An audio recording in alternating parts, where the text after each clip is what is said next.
Hey yo, what is up, my good peoples?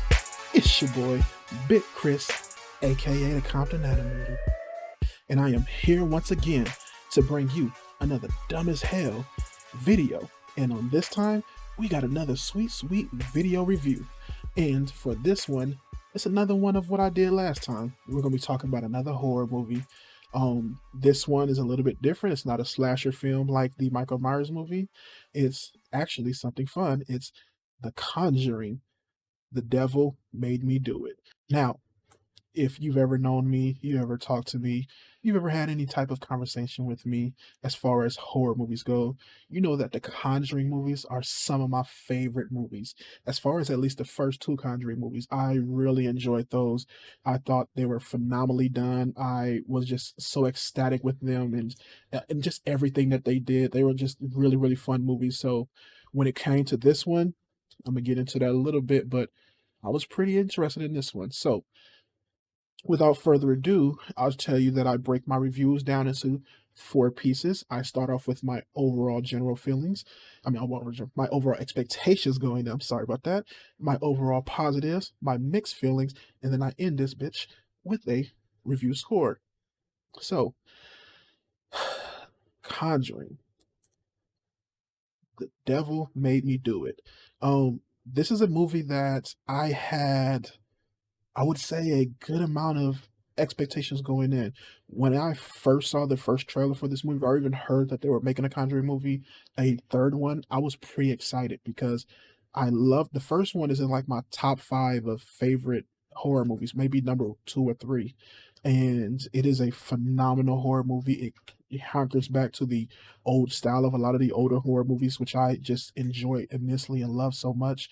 It just the first Conjuring movie does a great job of telling not only a great story, but setting great atmosphere, using great camera work, and just a bunch of stuff. So when you got to the second movie, I just loved it a lot as well. I didn't love it as the same, but I thought that was a really good movie, a really fun movie, and I just enjoyed it. It was just a too long of a movie, and if you cut that movie down, it'll probably be right up there with the first Conjuring movie for me. So yeah, as far as first expectation, that was it. Now, this is a movie that came out in, let's see, earlier this year. What was the date of this movie? It was May 26th, June 4th, I mean. That's the United States date. June 4th of this year. Now, as we all see, this is in October now, and I'm reviewing this towards the end of October, and that's because I kind of wanted to review this during Halloween time. I kind of wanted to um watch this a little bit later on when it was a good atmosphere, the good time to really get in and dig myself in on some good Halloween stuff, some good scary movies.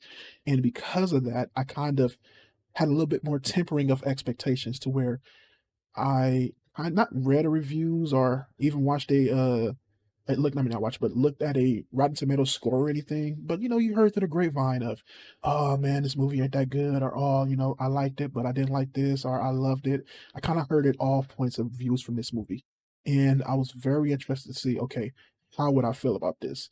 Now, as I normally do, let's start off with my general positives. Now, for me, I say the main thing that I was so interested in on this movie, the main thing that kind of really drove it home for me was how it started and the overall main plot. Now, you start off with the Warren family, or at least Ed and Lorraine Warren. I don't remember if the daughter was there, but you start off with Ed and Lorraine Warren going to a family's home as they always do and doing an exorcism this time. Now they're trying to get this little boy who has a demon in him, get the demon out of him and exorcise it. That leads to something happening. The demon ends up in someone else, and now they have to figure out how to get this demon out of this one person, and also how to get him out of trouble after he murders somebody and ends up in court for murder, where now they want to try him for the death penalty, and they want to take it off and say, yo, this dude was what do you call it, uh possessed by a demon, and now we want to take that and say, yo, we want to run that in the trial and use that as a defense, which that is a wild idea, and I really love that idea. I love where they went with the villain here too. I like the idea of the villain and them introducing another new type of villain here, even though it's not too far different from the original movies, and like, yo, it's still the same type of, how can I put this? These supernatural powers per se, but this villain is now living instead of dead. I don't want to give away what the villain is. I might do spoilers at the end of this to kind of go deeper into that, but I don't want to give it away fully. The next thing I enjoyed was, I still really like the Warrens, Ed and Lorraine. I think that they're both really good. I think that they still do an okay job at what they're doing here, and the actors are still fine. I'll talk about my mixed feelings with them a little bit later, but as far as the actors themselves go, they're still fine. I still enjoy following them. I still enjoy the idea of the real story behind them and all that stuff. I still enjoy a lot of that. There were some voice recordings at the end for the that I guess you have from the original Anne and Lorraine that I really liked in this movie. I love them ending with that, which I don't think they fully ended with that in either of the movies. I remember seeing pictures, but I don't remember them ending with the actual voice recordings of what happened. They may have, but if they didn't, then I really enjoyed it in this movie. Um, Next, I enjoyed some of the side characters here. There was a police officer character that I thought was pretty fun, had some really chill dialogue here. I also enjoyed what's his name? Uh, John Noble, who played Kenster, who was a ex-priest, and he basically went away. He basically retired from the priesthood to kind of, how can I say this without spoiling it? To kind of hide these artifacts that Ed and Lorraine come to kind of see and help them to fight the ghost. I enjoyed his character and I enjoyed the cop's character. I thought they were pretty good and I liked the way they used them. I even enjoyed the main other guy who ends up getting possessed. I thought how he acted was pretty good. I liked the fear in his eyes and stuff like that, and just everything all around with him. I thought that was pretty chill. And lastly, some of the visual makeup designs and stuff like that was pretty good. There was like this one dead character in the hospital that I really enjoyed their design of. I enjoyed somewhat the design of the main villain here. I thought that they had an interesting design. I probably could have done more with that, but I thought they was a pretty chill design for the most part. I enjoyed what it was for the most part. And some of the cinematography here, I like some of the shots that they used, cars driving up and back and stuff like that. I enjoyed some of the like underground scenes or scenes of where Alan and Rain are trying to figure out where this hunting is coming from. There was a big jail scene in here. I enjoyed some of the visual effects of that. Not visual effects, but the visuals of that. And sadly to say, man, that is where I'm going to try to turn here, because if you pay attention to how I was saying those words in a positive, it just it just hit me as like, yo, that was me trying to figure out positive things for this movie. Because even though those things I generally feel are positive, I really didn't enjoy this movie at all. I don't think it's a terrible movie or even a bad movie. When you compare it to the first two, this is as mediocre and average and baseline as can be. And the first place it starts is that the whole tone of this movie changes from the previous ones. It's a little too jokey for my liking. It's a little too sarcastic, especially with the tone of the characters. Anna and Lorraine don't feel as humble as they did in the first movie. I don't know if it's them hearkening more on the real life people or whatever, but they feel a lot more snarky. They feel like they're on the edge a lot more, especially with Ed, who's ends up having a heart attack in the movie. So it just feels a little bit more weird. You don't get that same kind of loving what do you call it? It's a loving way that they had in the first movie where you can tell they were a family. You can tell that they were people who were together and it was going to be hard to separate them. Even if a ghost tried, it would be very, very hard. And you didn't really get that here. I would also say that this movie just isn't scary at all. Like the jump scares were like minimum, and even that's a good thing. The scares that they do have is just not really good at all. The tone set here for a lot of the movie is just it's just not a fun scary movie. They had scenes in the original two movies where like the hallways were being choked by darkness, or certain characters would just appear out of nowhere, or you'll look into a corner and wondering, yo, is there something there? And it'll just be fucking with your mind. Other characters' reaction in the first two movies were way better than they were here, and that just was not done well here. I would also say that the plot that I talked about earlier about the whole courtroom thing and them trying somebody and saying, "Yo, our defense is this person was possessed by a demon." You got none of that. They stepped in a courtroom twice in this movie, and for about a minute each. Like you did not get them see try to defend the case of this person is being possessed by a demon, which I thought, yo, that would be an interesting thing if this whole time we're going and finding evidence and actually finding out who the person is that's possessing this dude, but we're sending it back and forth with a lawyer. And, we're telling them, yo, while the case is going on, this is what's happening. This is what's going on. You see the guy in the courtroom starting to break down and go crazier and crazier. And they say, yo, Honor, we need to leave.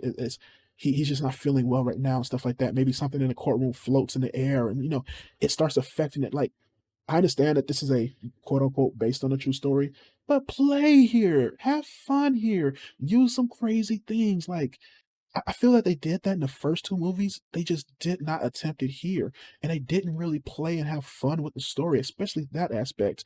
And what they did do with the parts that they did do it with, they just wasn't that good to me and just nowhere near as inventive and as creative. And that kind of goes with Ed and Lorraine Warren themselves. Like, even though I didn't really like their portrayal of themselves this time, even though I enjoyed the acting, I would also say that as basic demon hunters or paranormal psychologists or paranormal hunters or whatever you want to call them, psychics or whatever, they barely used a lot of the tools of the trade. They researched maybe a couple times. They looked at a map maybe once a time, one or two times, did a little bit of detective work here and there, but not too much. And I would say that the characters here just didn't do enough for me, man. Like when you watch a TV show like Supernatural or X Files or any of those type of shows to where like, yo, as the shows go on, as they progress, you see the characters learning new things, using new things, and just reusing things that they learned in the past and doing it to a great effect.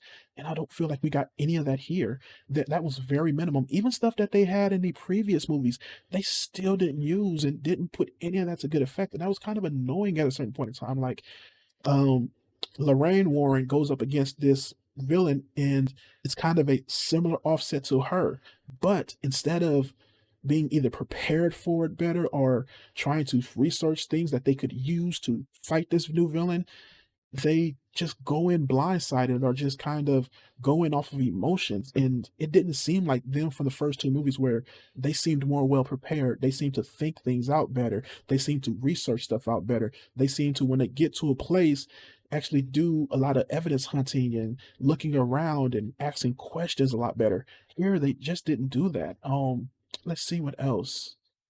And yeah, like I said, they didn't play enough with the lore of everything. Like we got a couple of things here from what the villain's power set is, and they did a little bit with that. Like you finally got to see them use kind of like witches' totems and stuff like that, but not enough with how the person is being possessed. Not enough with how they defeat the person that's possessing the other person. Like they didn't do enough with that for me, and overall, like I just wasn't enjoying any of that.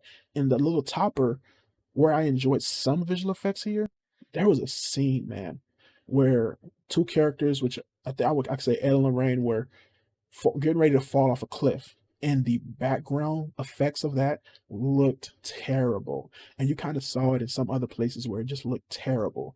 And that was also carried on in a few other scenes to where, like, the visuals are very hit and miss in this movie. And I wasn't fully enjoying them all the time. And man, like, I seriously wanted to enjoy this movie. It had so much that I thought, yo, there's a lot of potential here, a lot of things that you can do to really make me enjoy this, and they just aren't doing it. And it was kind of sad to say, like, yo, I think you could have done better here. I think there could have been a lot more here done. And that's where I go with my score. For me, this is 2.5 out of 5 stars. I was debating with myself on whether or not I would go higher with my scores, like a 2.75, or even go lower to a 2. But if you were watching this with your family or something like that, and you just needed a basic bitch horror movie, I think this does it. If you're a fan of The Conjuring, you're going to get something out of it, but you're probably going to be a little disappointed, especially with how great the other two are. And that's just sad to say. I couldn't even go 3 stars and say it was like middle of the road and, just an okay or good affair. It's below average, really. and that's sad to say for a Conjuring movie. It's kind of on the fare of the Conjuring spin-offs that we see. Like, I think the Annabelle creation is better than this. And that's sad to say, man. I really wanted to enjoy this and I just didn't. So yeah, 2.5 stars, man. This should have been better. And if they do another Conjuring movie, like, really sit down with the story and figure things out, I think they can do it, man. So yeah, thank you for watching my reviews, man. This has been your boy Big Chris, aka the Content Animator. And yeah, like, comment, subscribe. Tell me what you thought. I was gonna do some spoiler stuff, but I may do that in another video, or you can talk to me in the comments and I'll spoil it there for you. But yeah, tell me what you thought of the movie. Tell me what you thought of the review. Like, comment, subscribe, share if you feel like it, and I'll try to make my next video come a little sooner. Word up. Peace.